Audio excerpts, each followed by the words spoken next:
Hello everyone, I hope you are doing well. So India के external affairs minister S Jaishankar Russia के visit में है 5 दिनों के लिए। और इस बीच में एक स्टेटमेंट व्लादिमीर पुतिन की तरफ से ये आता है कि वो पीएम मोदी को इनवाइट कर रहे हैं रशिया के लिए। और ये ना एक बहुत बड़ी बात है।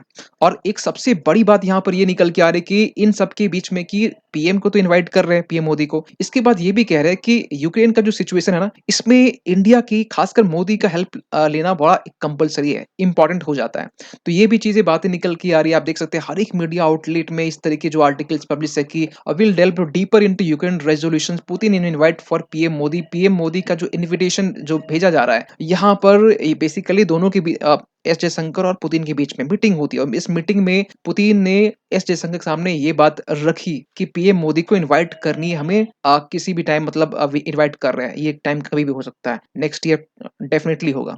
तो यहाँ पर बेसिकली आप देख सकते हैं कि रसिया यूक्रेन के बीच में ना बहुत सारे जो आउटपुट वो निकल के आए हैं। और ये आउटपुट हम यहाँ पर इस वीडियो में बात करने वाले ब्रीफली, ताकि आपको एक आइडिया हो सके कि क्या चीजें चल रही है ना। तो यहाँ पर देख सकते हैं हर एक मीडिया आउटलेट में ये चीजें पब्लिश है। Modi is willing to do his utmost to resolve Russia Ukraine issues. Russia Ukraine issue जो आज के टाइम में कह सकते हैं 2 साल कंप्लीट होने वाला है। फरवरी के टाइम में 2022 में कहाँ स्टार्ट हुआ था, 2 साल होने वाले हैं। और वॉर में छोटा देश हो चाहे बड़ा देश हो, नुकसान ना छोटे बड़े देश दोनों को होता है। तो ये चीजें ना भली भांति पुतिन समझ रहे हैं। और इसका एक सही एक रास्ता, सही एक एक रेजोल्यूशन पुतिन के पास भी नहीं होगा। तभी वो मोदी को अप्रोच कर रहे हैं कि इनसे अच्छा एक रास्ता कोई दे नहीं सकता। क्यों? क्योंकि आपने रिसेंटली देखा होगा कि जब पुतिन स्टूपिड बोलते हैं, इडियट कहते हैं। आपको अगर बता दें कि जो क्या नाम है, कनाडा के जो प्राइम मिनिस्टर हैं, और इंडिया के जो प्राइम मिनिस्टर मोदी जी है, इनकी तारीफ करते हैं। तो ये चीजें ना, देखिए, ओपनली बोलना ये चीजें बहुत बड़ी बात होती है। क्योंकि हमेशा से आप खुद सोचिए कि पुतिन जो है इंडिया को अप्रोच कर रहे हैं, इन मोदी को अप्रोच कर रहे हैं कि आप जल्दी, मतलब इनवाइट कर रहे हैं, रसिया यूक्रेन का जो वॉर चल रहा है, इस वॉर में आप अपना कुछ एक रास्ता बताइए, एक रेजोल्यूशन इसके निकाल के लाइए। क्योंकि आप देख सकते हैं कि इसी जस्ट ऑपोजिट अमेरिका की बात करें तो अमेरिका ने हमारा जो कश्मीर का इशू इशू जो है ना, पाकिस्तान हमेशा उठाता है। लेकिन इस इशू में आपको मालूम होगा, ट्रंप ने भी ये कहा था कि ये कश्मीर के इशू में अगर इंडिया पाकिस्तान चाहे तो हम बीच में मीडिएटर बन सकते हैं। तो यहाँ पर इंडिया एज ए बोल सकते हैं कि एज ए लीडर, एज रास्ता दिखाने वाला है, हम ये कह सकते हैं। ये पुतिन ने साफ साफ हेल्प मांगा है मोदी से कि आप हेल्प कीजिए, आप कुछ रास्ता निकालिए हमारे इस वॉर के लिए। लेकिन अब यहाँ सवाल उठता है, जब यहाँ पर पुतिन ने साफ साफ जब कहा कि पीएम मोदी को इनवाइट करते हैं, तो यहाँ पर एस जयशंकर ने भी पुतिन को कहा कि यस, डेफिनेटली रसिया की विजिट में मोदी जी आने वाले हैं नेक्स्ट ईयर, और एक डेट हम लोग फिक्स करेंगे। और क्योंकि आपको मालूम होना चाहिए कि नेक्स्ट ईयर इलेक्शन भी है, next year election, Lok Sabha election है इंडिया में। इसके लिए पुतिन ने एडवांस में ही यहाँ पर बेस्ट ऑफ लक कह दिया है, खासकर मोदी जी को। Wish our friends every success and hope Putin on Lok Sabha polls. देखिए, ये चीज मालूम है कि इंडिया और रशिया का रिलेशन है ना,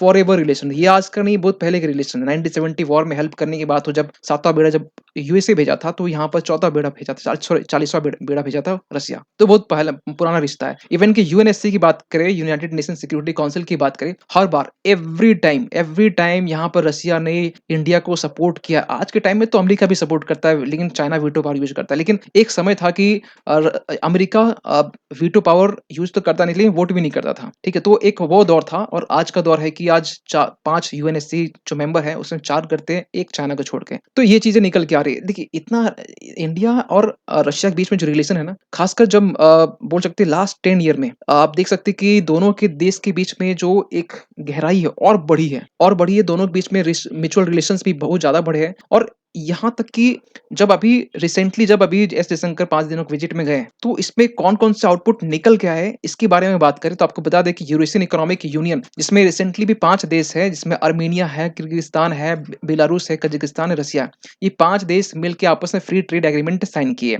और इसमें जो यूरेशियन इकोनॉमिक यूनियन है, इसको लेकर भी बात हुई है एस जयशंकर और जो रशियन काउंटर पार्ट है उनसे। तो इनसे लेकर ही बात हुई। प्लस यहाँ पर जो made in India modern weapons की बात कर रहे हैं यहाँ पर, कि मेड इन इंडिया जो मॉडर्न वेपन्स प्रोडक्शन है, इसके रिगार्डिंग भी जो रशियन फॉरेन मिनिस्टर है यहाँ के, जो सेर्गेई लेवरोव, इनसे भी बात हुई है प्रोडक्शन की रिगार्डिंग। क्योंकि अभी रिसेंटली आपने देखा हो कि अर्मेनिया को हम लोगों ने आकाश मिसाइल के लिए डील की है 6,000 करोड़ की, ये भी हम कहीं न कहीं इसके ऊपर भी लेक्चर बना चुके हैं। इवन कि ब्रह्मोस को लेकर फिलीपींस को भी हम लोग सप्लाई करने के लिए 4,000 समथिंग डॉलर करोड़ के आस-पास में बात कर चुके हैं। इवन कि इजिप्ट भी कतार में है, इजिप्ट भी बोल सकते हैं कि लाइन में लगा हुआ है कि हमें भी चाहिए आकाश मिसाइल से कैसे आप मतलब अस्त्र शक्ति के तहत में ये एक एक्सरसाइज कंडक्ट की और एक ही बार में 4 टारगेट को हिट किए। इसकी डिमांड इसकी जो बात है ना पूरी दुनिया में फैली हुई है। तो इन डिमांड बढ़ रही है। अब यहाँ पर इंडिया डिफेंस एक्सपोर्ट के मामले में भी कहीं न कहीं आगे कहीं न कहीं देखिए इंडिया इंडो पैसिफिक की बात करें तो इंडिया सेकंड में आता है। चाइना के बाद में इंडिया इंडिया सेकंड में आता है एक्सपोर्ट के मामले में। इंडो पैसिफिक क्योंकि हम पिछले डेटा की बात कर रहे थे, सिपरी की डेटा डेटा था बेसिकली उसमें। तो ये चीज़ के बारे में बात हुआ है। इसके बाद नेक्स्ट में जो तमिलनाडु में जो कुदनकुलम जो न्यूक्लियर पावर प्लांट है, जो अब तक का सबसे बड़ा न्यूक्लियर प्लांट है, इसको लेकर भी बात हुई है। और नेक्स्ट में यहाँ पर आप देख सकते हैं कि जो हमारा चेन्नई और व्लादिवोस्तोक का जो मैरीटाइम रूट है, इसको लेकर भी आगे बात हुई है। ये चीज़ बहुत पहले भी चर्चा में था, अब फिर चर्चा में है और इसको लेकर आगे कहीं न कहीं इसके बाद अब चलेगी। चेन्नई से लेकर व्लादिवोस्तोक आपको यहाँ पे देख सकते हैं और ये जो नॉटिकल माइल्स 5647 ये बेसिकली इसका डिस्टेंस है और ये इसके पहले हम लोग क्या कर रहे थे, हम लोग बेसिकली मुंबई से लेकर जो अरब वर्ल्ड है, इजिप्ट के होते हुए मेडिटेरेनियन सी होते हुए हम लोग यूरोप के रास्ते होते हुए यहाँ पर रसिया पहुँचते थे और इस ये जो है ना, ये यहाँ पर कट ऑफ हो जाएगा और 16 दिन का पूरा जो डेज़ है ना, वो बचेगा जब हम लोग यहाँ से विज़िट करें, यहाँ से ट्रैवल करेंगे, खासकर स्टेट ऑफ मलक्का की तरफ से यहाँ से व्लादिवोस्तोक तक। तो इसको लेकर ही बात हुई है। प्लस यहाँ पर आप ये भी देख सकते हैं कि